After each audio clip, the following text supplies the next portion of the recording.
नमस्कार दोस्तों, स्वागत है आपका आनंद परमार क्लासेस में। दोस्तों, इसके पहले मैंने आप लोगों को पूरा पाषाण काल, मध्य पाषाण काल और नव पाषाण काल का लेक्चर पढ़ाया था। उसमें मैंने आप लोगों को ओवरव्यू बताया था कि मानव की किस प्रकार से उत्पत्ति हुई, किस प्रकार आग का आविष्कार किया, किस प्रकार शिकार करना वो सीखा, बैलगाड़ी के पहिए का आविष्कार किस तरह से किया था। तो दोस्तों, जो अपना पाषाण काल या प्रागैतिहासिक काल जो चल रहा था, वो प्रागैतिहासिक काल चला अपना 25 लाख ईसा पूर्व से 3000 ईसा पूर्व तक। मतलब मैंने आप लोगों को अब तक जो पढ़ाया है वो 3000 बीसी तक पढ़ा चुका हूं। 3000 बीसी के बाद अब अपन स्टार्ट करते हैं। जब मैंने आप लोगों को प्राचीन भारत का पहला लेक्चर पढ़ाया था तो उसमें मैंने आप लोगों को बताया था कि एक प्रागैतिहासिक काल होता है, एक आद्य ऐतिहासिक काल होता है और एक ऐतिहासिक काल होता है। प्रागैतिहासिक काल जो है वो पूरा का पूरा पाषाण काल पर निर्भर है। मतलब पाषाण काल की बात की गई है, पत्थरों का यूज किया गया उसमें, और पाषाण काल को 3 भागों में बांटा गया था: पूरा पाषाण काल, मध्य पाषाण काल और नव पाषाण काल। मैंने उसके पहले प्रागैतिहासिक काल पढ़ाया आप लोगों को।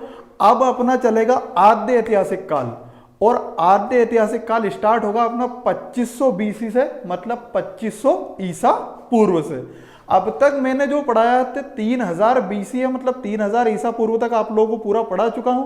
अगर इससे पहले आप लोगों ने नहीं पढ़ा है तो पहले के वीडियो आप लोग ओपन कीजिए और उनको पढ़ लीजिए।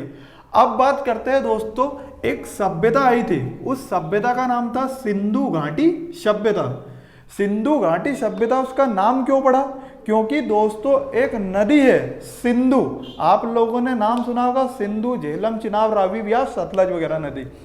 तो सिंधु घाटी सभ्यता के किनारे वो सभ्यता स्थित थी, इसलिए उसका नाम पड़ा सिंधु घाटी सभ्यता।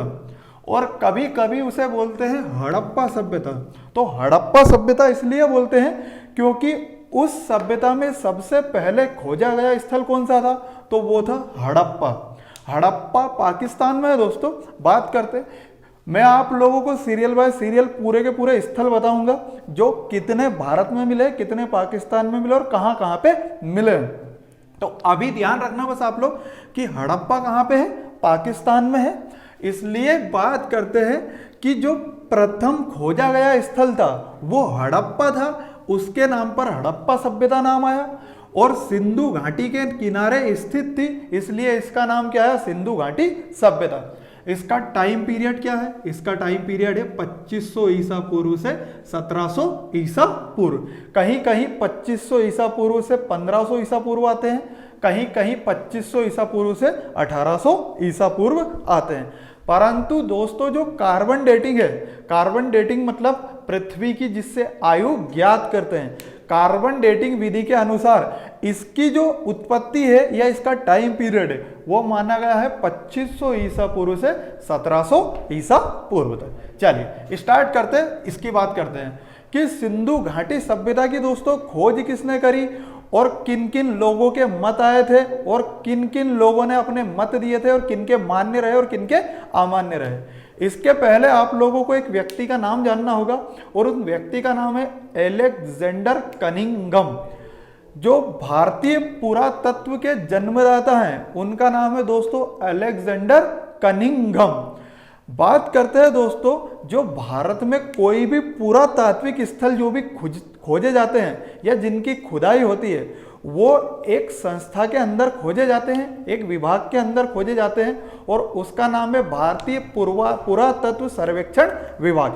इस विभाग के अंदर, भारतीय पुरातत्व सर्वेक्षण विभाग के अंदर भारत में पुरातात्विक स्थल खोजे जाते हैं, उनकी खुदाई होती है और उसके बाद उनका नामकरण होता है। तो दोस्तों इसके जन्मदाता कौन है? इसके जन्मदाता कौन है दोस्तों? Alexander Cunningham. और भारतीय पुरातत्व विभाग की खोज भी इन्हीं ने करी थी, अलेक्जेंडर कनिंघम ने। कब करी थी? 1861 में। 1861 में कनिंघम भैया ने खोज तो कर दी, परंतु उस समय दोस्तों पैसे का अभाव था, पैसा था नहीं किसी के पास। तो इस पैसे के अभाव में इस विभाग को बंद कर दिया गया, और बंद करने के बाद वापस एक व्यक्ति आए और उन व्यक्ति का नाम था लॉर्ड म्यू। व्यक्ति का नाम था लॉर्ड मेयो। इन्होंने वापस इस भारतीय पुरातत्व विभाग को स्थापित किया। इसकी स्थापना करी कब? 1871 में इसकी स्थापना करी। और इस विभाग के जो महासचिव है वो महासचिव बनाए गए दोस्तों वापस अलेक्जेंडर कनिंघम को। तो आप लोगों को यहां से दो प्रश्न याद रखना है कि भारतीय पुरातत्व विभाग के जन्मदाता कौन है? तो अलेक्जेंडर कनिंघम। और उसके बाद भारतीय पुरातत्व विभाग की स्थापना कब हुई थी? तो 1861। ये याद करने की जरूरत नहीं है, लॉर्ड मेयो।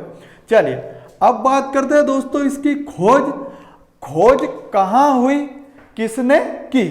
तो बात करते हैं दोस्तों ये जो सभ्यता है ये सभ्यता समकालीन किस किस के है? समकालीन मतलब जैसे अपने भारत और पाकिस्तान में हड़प्पा सभ्यता की खुदाई हुई, ऐसे इराक में एक सभ्यता आई थी उभर के, वो सभ्यता थी दोस्तों मेसोपोटामिया की सभ्यता। ऐसे ही एक सभ्यता मिस्र की सभ्यता। तो ये जो हड़प्पा सभ्यता है या सिंधु घाटी सभ्यता है ये मेसोपोटामिया और मिस्र की सभ्यता के समकालीन है। बात करते हैं आगे, इतनी बात पल्ले पड़ रही है, आगे की बात करते हैं, समझ में आना चाहिए। एक व्यक्ति थे चार्ल्स मेसन। इन व्यक्ति चार्ल्स मेसन ने दोस्तों 1826 में हड़प्पा में विशाल टीले देखे थे, उनकी खुदाई करी, परंतु ज्यादा कुछ पता नहीं लग सका। फिर 1853 से 1871 के टाइम पीरियड में एक व्यक्ति आए और इन व्यक्ति का आप लोगों ने नाम सुना ही है, अभी बताया मैंने, अलेक्जेंडर कनिंघम। इन्होंने भी खोज करी थी परंतु ज्यादा कुछ पता नहीं लगा सके। उसके बाद दोस्तों बात करते हैं लॉर्ड डलहौजी के टाइम पे, जब अपना भारत गुलाम था अंग्रेजों के हाथ में, उस समय लॉर्ड डलहौजी के टाइम पे पटरी की व्यवस्था की गई थी। पहली ट्रेन चली गई थी मुंबई से ठाणे के बीच में। तो उसी समय दो भाई थे और उन भाई का नाम तो दोस्तों ब्रंटन बंधु। तो 1856 में ब्रंटन बंधु ने जो खुदाई की थी उस समय पटरी को खोदने के लिए, तो वहां पे उनको भी कुछ ईंटें मिली थी परंतु वो भी सही तरीके से उसका पता नहीं लगा सके थे। पल्ले पड़ रही है, आप लोगों को समझ में आना चाहिए। मतलब ब्रंटन बंधु ने 1826 में कुछ ईंटें खोदी थी परंतु वो पता नहीं लगा सके थे कि ये ईंटें कहां से आई है और ये भी एक सभ्यता थी। परंतु दोस्तों 1921 में एक व्यक्ति आए, उन व्यक्ति का नाम था सर जॉन मार्शल।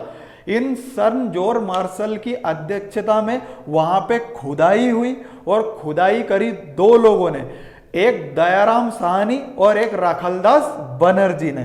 तो दोस्तों इस दयाराम साहनी ने और रखलदास बनर्जी ने दो स्थल खोजे। उन स्थलों का नाम है मोहनजोदड़ो और एक का नाम था हड़प्पा। सबसे पहले खोजा गया स्थल था दोस्तों हड़प्पा। हड़प्पा सभ्यता इसीलिए इसका नाम पड़ा है क्योंकि सबसे पहले खोजा गया स्थल कौन सा था? हड़प्पा ही था। चलिए समझ में आ रहा, अभी और भयंकर समझ में आएगा। बात करते हैं 1921 की बात करूं तो एक व्यक्ति थे, वह अध्यक्ष थे भारतीय पुरातत्व विभाग के, उनका नाम था सर जॉन मार्शल और उनकी अध्यक्षता में खुदाई हुई। और उनने बात करते हैं सर जॉन मार्शल ने उनकी अध्यक्षता में दो व्यक्तियों को खुदाई का जिम्मा दिया था। उन व्यक्तियों का नाम था, बात करते हैं दयाराम साहनी और रखलदास बनर्जी। उसके बाद दोस्तों इसके हड़प्पा सभ्यता के बारे में सबसे सर्वाधिक मान्य मत था, बात करते हैं अमलानंद घोष का। ये एक देसी मत था और अमलानंद घोष ने बीकानेर क्षेत्र में, अमलानंद घोष ने बीकानेर क्षेत्र में दोस्तों एक चौथी संस्कृति, चौथी नहीं चौथी संस्कृति की खोज करी थी और वो ग्रामीण से कहां तक थी दोस्ती? नगरी सभ्यता थी। आगे की बात करते हैं दोस्तों, आगे की बात मैं करूं तो जो हड़प्पा सभ्यता थी अपनी, उस हड़प्पा सभ्यता की अगर मैं बात करूं दोस्तों तो उसकी बात करेगा हम विस्तार की। अगर इसके विस्तार की बात की जाए दोस्तों तो सिंधु घाटी सभ्यता की एक बात बताता हूं आप लोगों को कि इसका नाम एक तो सिंधु घाटी सभ्यता है, एक हड़प्पा सभ्यता है। सिंधु घाटी सभ्यता क्यों है? क्योंकि सिंधु घाटी के नदी के किनारे स्थित थी। हड़प्पा सभ्यता क्यों है? क्योंकि बात करते हैं दोस्तों हड़प्पा जो था वो पहला खोजा गया स्थल था। एक इसका नाम है कांस्य युगीन सभ्यता। कांस्य युगीन सभ्यता क्यों थी? क्योंकि इसमें जो दोस्तों सभ्यता जो थी ये कांसे पर आधारित थे। मतलब बात करते हैं दोस्तों, जो धातु जो थी वो यूज होती थी वो कांसा होती थी। मतलब बात करते हैं कि दोस्तों आप लोगों ने नाम सुना होगा तांबा और प्लस नाम सुना होगा टिन। तो तांबा और टिन को मिलाकर इसको बोलते हैं कांसा। मतलब जो कांसा बनता है दोस्तों वो तांबा और ये टिन। अब आप लोगों के दिमाग में एक चीज क्लिक करी होगी कि मानव द्वारा खोजी गई सबसे पहली धातु कौन सी थी? तांबा। और मानव द्वारा पालतू पशु पहला कौन सा था? कुत्ता।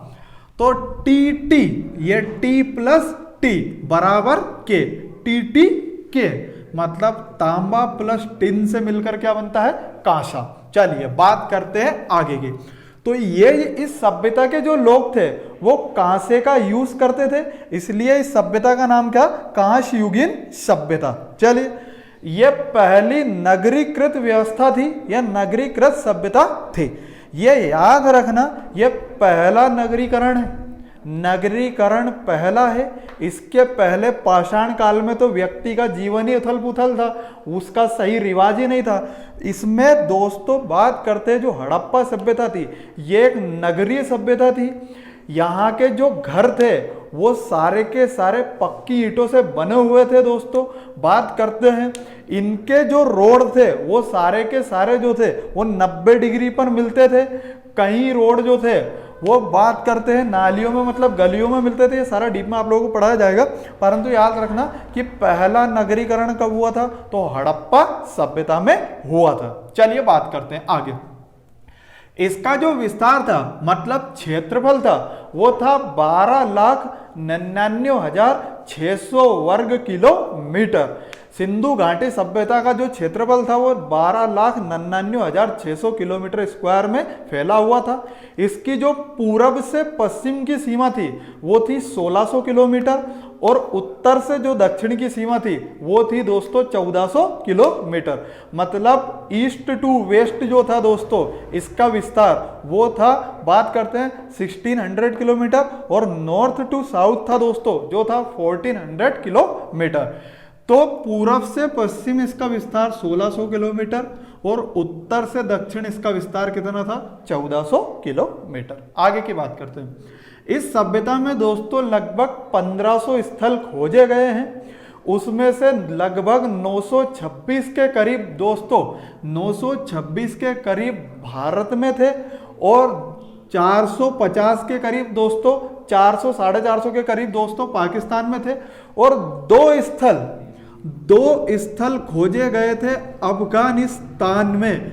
ये कौन से स्थल थे ये मैं आप लोगों को पूरा डायग्राम में बताऊंगा, परंतु याद रखना अफगानिस्तान में कितने स्थल खोजे गए थे? मात्र 2।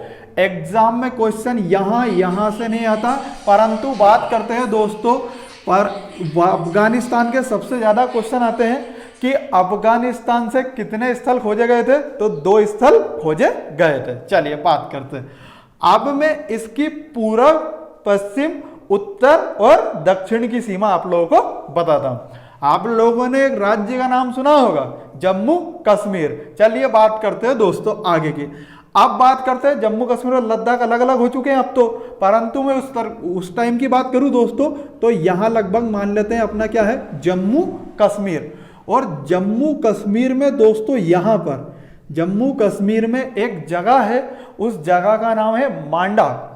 जम्मू कश्मीर में एक जगह है, उस जगह का नाम है दोस्तों मांडा। और ये किस नदी के किनारे था? ये था चिनाब नदी के किनारे। चिनाब का प्राचीन नाम अश्कनी था। याद रखना, चिनाब का प्राचीन नाम अश्कनी था। आप लोगों ने नदियों के नाम सुने होंगे, झेलम, चिनाब, रावी, व्यास, सतलज। एक झेलम नदी के किनारे सिकंदर और पोरस का युद्ध भी हुआ था, है ना, 326 ईसा पूर्व में। सारा का सारा कनेक्ट करके रखना है ना, आगे पार्ट पीछे सा पार्ट नहीं करना, क्योंकि सिलेक्शन लेना अपने को मजाक नहीं है। चलिए बात करते हैं। तो जम्मू कश्मीर में एक जगह है, उस जगह का नाम क्या है? मांडा। और मांडा किस नदी के किनारे है दोस्तों? चिनाब नदी के किनारे। चलिए बात करते हैं आगे की। एक दोस्तों जगह है इधर महाराष्ट्र में। इस महाराष्ट्र में दोस्तों एक जगह है, बात करते हैं उस जगह का नाम, बात करते हैं दाइमाबाद। महाराष्ट्र में एक जगह है, उस जगह का नाम है दोस्तों दाइमाबाद। और दाइमाबाद किस नदी के किनारे है? वो है दोस्तों गोदावरी नदी के किनारे। उत्तरी सीमा इसकी मांडा है। मांडा कहाँ है? जम्मू कश्मीर में, चिनाब नदी के किनारे। दक्षिणी सीमा है महाराष्ट्र में। महाराष्ट्र में क्या है? दाइमाबाद। दाइमाबाद से ही दोस्तों कांसे के रथ मिले हुए हैं, कांसे की गाड़ी मिली हुई है। बात करते हैं दाइमाबाद किस नदी के किनारे है? गोदावरी नदी के किनारे। आगे बात करूं दोस्तों, यहां यूपी उत्तर प्रदेश में एक जगह है आलमगीरपुर। उत्तर प्रदेश में एक जगह है आलमगीरपुर। और आलमगीरपुर किस नदी के किनारे है? यह है हिंडन नदी के किनारे, है ना। चलिए, अब आप लोग समझ गए होंगे, समझदार हो बहुत ज्यादा, कि इसकी पूर्वी सीमा कौन सी थी? आलमगीरपुर। दक्षिणी सीमा दाइमाबाद। उत्तरी सीमा मांडा। आपकी फटाफट पश्चिमी सीमा और बता दो। पश्चिमी सीमा भारत में नहीं थी, है ना। पश्चिमी सीमा थी दोस्तों पाकिस्तान में। पश्चिमी सीमा कहाँ थी दोस्तों? पाकिस्तान में। और पाकिस्तान में एक जगह है सुतका गेंडोर। जगह का नाम क्या है? सुतका गेंडोर। और नदी कौन सी है? नदी है दास्क। ये नदी भी याद रखना है, नहीं कभी भूले बैठ के परीक्षा में पूछ ले। एग्जामिनर का दिमाग खराब हुआ, कभी लड़ाई झगड़ा हुआ घर पे, तो पूछ लेगा कि चलो आज नदी के बारे में पूछ लेते हैं, है ना। तो नदी भी याद रखना, बिल्कुल दिमाग में बैठा लेना, है ना। रट गई होगी, चलो एक बार रटवा देता हूं। उत्तरी सीमा क्या थी? मांडा। और मांडा किस नदी के किनारे था? चिनाब नदी के किनारे। दक्षिणी सीमा कहाँ थी? दाइमाबाद। दाइमाबाद कहाँ है? महाराष्ट्र में। दाइमाबाद किस नदी के किनारे है दोस्तों? तो दाइमाबाद गोदावरी नदी के किनारे है। पूर्वी सीमा क्या है? उत्तर प्रदेश में। उत्तर प्रदेश में क्या है? आलमगीरपुर। और आलमगीरपुर किस नदी के किनारे है? हिंडन नदी के किनारे। पश्चिमी सीमा कहाँ है दोस्तों? सुतका गेंडोर। सुतका गेंडोर कहाँ है? पाकिस्तान में। सुतका गेंडोर किस नदी के किनारे है? तो दास्क नदी के किनारे। चलो आगे बात करते हैं। जो सिंधु घाटी सभ्यता थी उसका आकार कैसा था? यह परीक्षा में पूछा जाता है कि सिंधु घाटी सभ्यता का आकार कैसा था। तो सिंधु घाटी सभ्यता का जो आकार था वो था त्रिभुजाकार। कैसा था? त्रिभुजाकार। त्रि मतलब कितना? तीन। भुज मतलब भुजा, मतलब जिसकी तीन भुजा हो, है ना। त्रिभुज समझ में नहीं आया हो तो रीजनिंग के लेक्चर में आप लोग पढ़ सकते हो, अच्छे से समझाया मैंने। त्रि मतलब तीन, भुज मतलब भुजा, मतलब जिसकी तीन भुजा हो वो त्रिभुजा, मतलब उसको त्रिभुज बोलते हैं। परंतु कंडीशन या शर्त यह है कि वो आकृति है क्या होना चाहिए? बंद आकृति होना चाहिए। चल बहुत बढ़िया, आगे की बात करते हैं। तो दोस्तों बात करते हैं इसका आकार कैसा था? त्रिभुजाकार। अब आप लोगों को लगे अरे कैसे हुआ त्रिभुजाकार? ये तो चतुर्भुजाकार है। ये देखो, ये 1 2 3 4 चतुर्भुजाकार हुआ। बिल्कुल सोचना आप लोगों का बिल्कुल वाजिब है, परंतु गलत है। गलत क्यों है कि वो समझाने के लिए मैं आप लोगों को बताता हूं कैसे त्रिभुजाकार है, चतुर्भुजाकार क्यों नहीं था। चलो, ये है दोस्तों सुतका गेंडोर, ये है मांडा और ये है क्या है? दाइमाबाद। इनको मैं मिला देता हूं, ये मिला दिया और ये मिला दी, ये बन रहा है क्या? त्रिभुज।